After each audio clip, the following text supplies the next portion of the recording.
What is the relationship between marriage and gynecomastia? Wow, I don't know, but it was brought to my attention by a patient that had gynecomastia and said, well, guess what? A marriage caused by gynecomastia. How real could that be? So I asked him to tell me his story about, marriage and gynecomastia.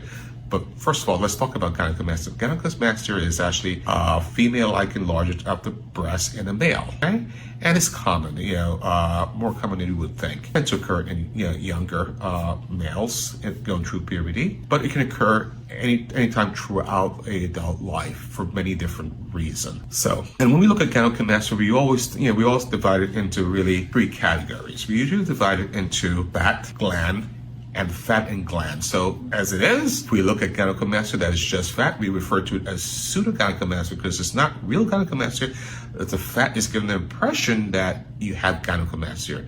And in that type of gynecomastia, diet and exercise tend to work very well, okay? And most pictures tend to be a mixed picture where you have both fat and gland combination, okay? And the third category, as I mentioned, was just true gynecomastia, which is really gland. Rare than, the combination, the mixed picture. So this gentleman had a mixed picture gynecomastia. And so I asked him, how long have you noticed it? In my 30s. I used to go to the gym, then I got married. So I asked him what medications you were taking, because that can also affect it, or what change it had made in his life. And that's how he told me about his marriage and gynecomastia. Well, guess what? He got married, and the wonderful joy of being married, being at home with the wife, guess what? And her being pregnant and give birth to a new baby, guess what happened?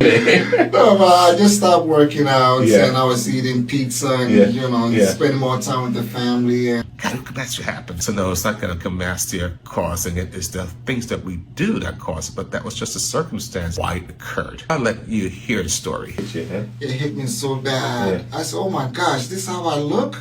And I saw, actually I was on social media and I saw one of your ads and I was like, I think it's time for me to investigate more. So I look you up. I noticed that you certified and I said, okay, that's my guy. Okay. And so he's in the healing process. If you actually feel his chest, it feels a little firm, which is normal. This is part of the healing process. As he heals, that firmness will go away and will feel totally natural. And you can see that these linear lines, there's actually lines of contraction. His skin is contracting naturally.